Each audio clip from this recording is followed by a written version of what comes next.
Well, hello and welcome to our world. Welcome to another episode of Cut the Card Lunch and Learn series. Every Wednesday at 12 noon, Johanna and I are going to be here to release another version of Cut the Card Lunch and Learn series. Well, hello there, Johanna. Hello, Cedrick. How are you doing I today? am always doing great.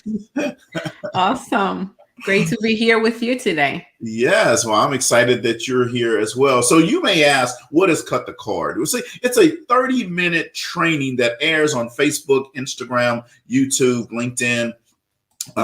It's going to help elevate your mindset. It's going to help you set new goals. It's going to help you get outside your comfort zone. See, it's going to help you start saying things like, I am already good enough. I earned it. I am smart enough to do this. I am because I am Johanna. It's going to help give you that it factor, right? Visualize it, pray about it, plan it, work it, live it, and don't give up on it. So today we have another great lesson for you. I'm excited, Johanna. Are you ready? I am so ready. Let's do it. All right, let's get going here. So, there are some lessons that they don't teach you in business school. Sometimes you just have to live and learn. See, for business leaders, even the most successful ones, leadership itself presents daily challenges with consequences that can affect many people. Often the right path is not obvious or the easiest solution, but the lessons learned are invaluable and the experience is a rite of passage. Now, we are going to share with you some leadership lessons that were learned from 11 members of Young Presidents Organization. Now, the question that they were asked and they're responding to is, what is the most important leadership lesson you have learned? So we're going to share with you there's 11 observations. But let me tell you a little bit about Young Presidents Organization. It's the world's premier network of chief executives and business leaders connected through the shared mission of becoming better leaders through lifelong learning and an idea exchange. There's over 23,000 members and peers and families that in more than 130 countries with access to this unique educational and networking experience designed to help support your business, to help support your local communities, and to help support personal growth. So, Johanna, let's get started with sharing these 11 lessons that they learned. Awesome. Yes. So the first lesson is to engage, Cedrick. The fastest road, and this is an idea that we all have, right? We think that the fastest road to success isn't really about assembling smart people or working hard, but rather it's about engaging people in a bigger ideal that themselves and positively engaging those people to work as a team. That's what Richard Kimball says. He's the founder of HEXL. And I think it's right? It's about engaging people to be a part of a team, a bigger picture, something that is bigger than themselves, right? That's going to help them keep going and be motivated, right? The other part of that is to listen, right? Learning to listen. You know what? Because it means quitting the mind. Now, we all know, like sometimes we're having a conversation with people, we're interacting with others, and we are hearing, right, what they say. We're not necessarily listen, right? Because we have so much. Listen. Yes, we have so much going on in our heads. So listening means quitting the mind. When you're engaged, when you're present, right? When you're giving that person your undivided attention. And that, is shared by Sanjay Kushir. She's the CEO of Tinus Corporation. Now, there's a great quote, Cedrick, that I love, and it's by Norman Vincent Peale. And he says, believe in yourself. Have faith in your abilities. Without a humble but reasoning confidence in your own powers, you cannot be successful or happy. Now, how true is that, right? Absolutely. Yep, awesome. Absolutely. So number 3 of these 11 lessons is to improve always, right? Whatever level you reach, getting better never stops. right? We need to constantly invest in improvement and learning. And I love that. And this is from the CEO of Tommy Hilfiger, India. Number 4 is to keep calm. Now, think about that, Johanna. Keep calm, right? Always, although you have to trust people, you must be prepared to expect any kind of negative situation and keep calm and stay focused on the goal. Now, that's from the president of TravelWise. And that's really a good one to remember, right? Number 5 of these 11 lessons is to let go. Oh, now I like to let go of some things sometimes, right?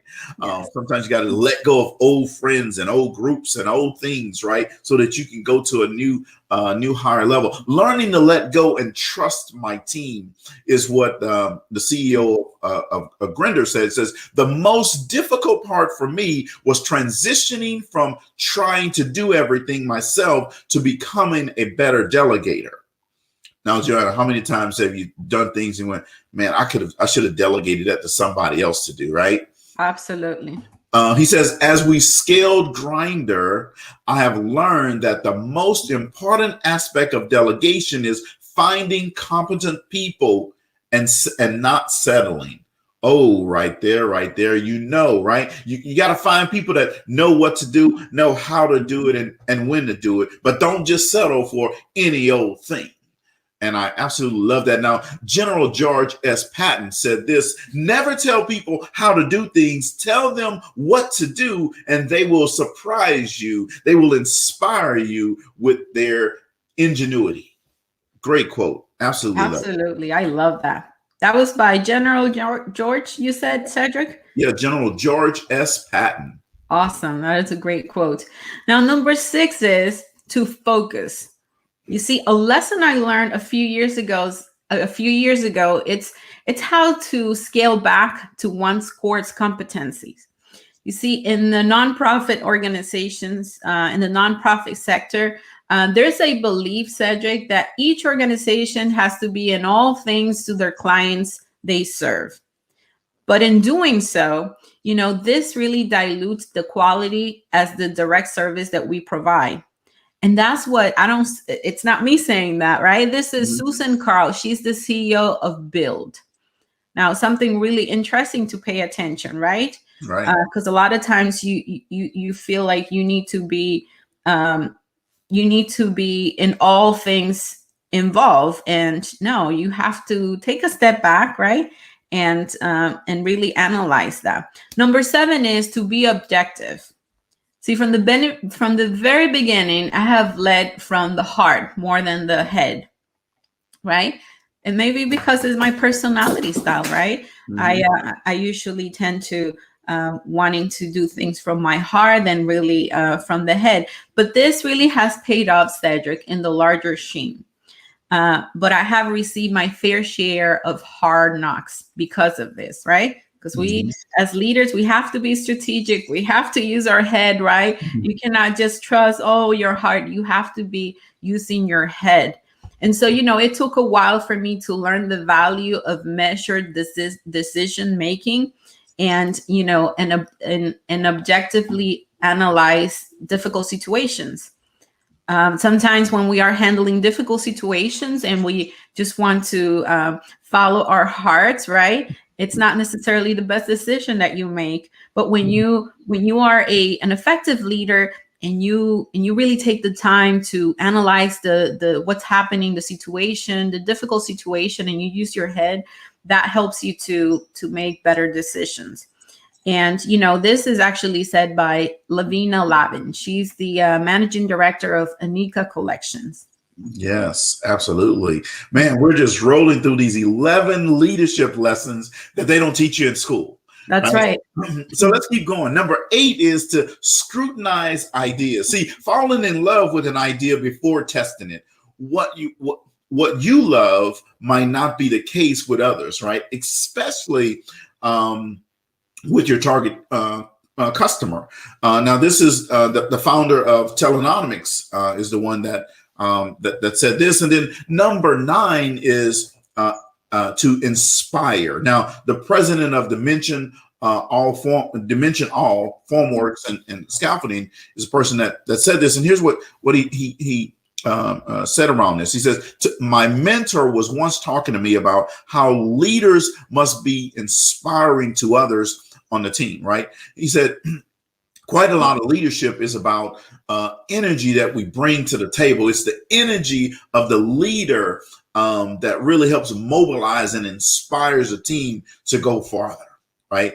And that, as a leader, you have to have energy. You have to be able to inspire and motivate and encourage and uplift people, be the wind beneath their wings, right? So I love number 9. And here's a quote that Maya Angelou says, and I hear it said all the time, right? People may not remember what you said. People may not remember what you did, but they will always remember how you made them feel. Oh, yes. I absolutely love that quote. Yes, that is so true, Cedrick. It is.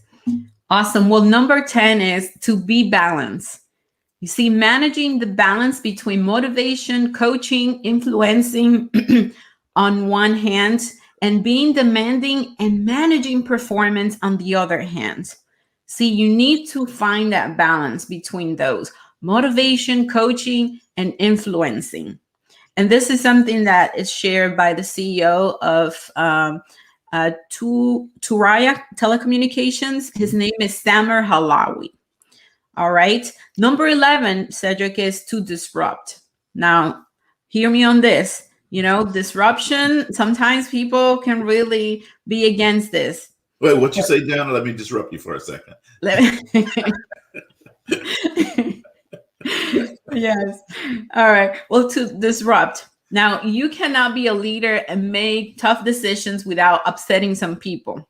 Mm-hmm. Right? If you're going to make improvements or initiate changes or do anything at all that it's unique and innovative, it's going to be disruptive for people. Mm-hmm. And it's going to be disrupted. And then some people, what's going to happen is they're going to appreciate, what you're doing. And some, they're just going to be unhappy and they're going to blame you for the problems that maybe this change is going to arise. So once I realized that, Cedrick, that I couldn't be a leader that I needed to be, that I couldn't be a leader that wanted to be everyone's friends, then things really got a little bit easier for me.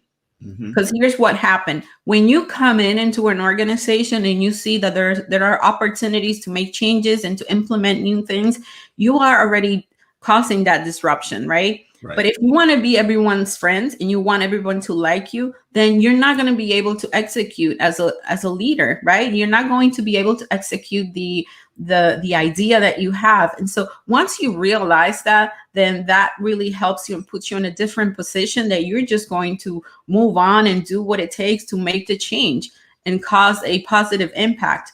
So that is very powerful. And that was number 11. That was right. And here's the thing, Johanna, with disruption. You see, a lot of organizations are afraid of disruption. They talk about being outside the comfort zone and living outside the comfort zone, but they really don't want to. Right. They want to live in this fake little bubble that everything is great and everything is good.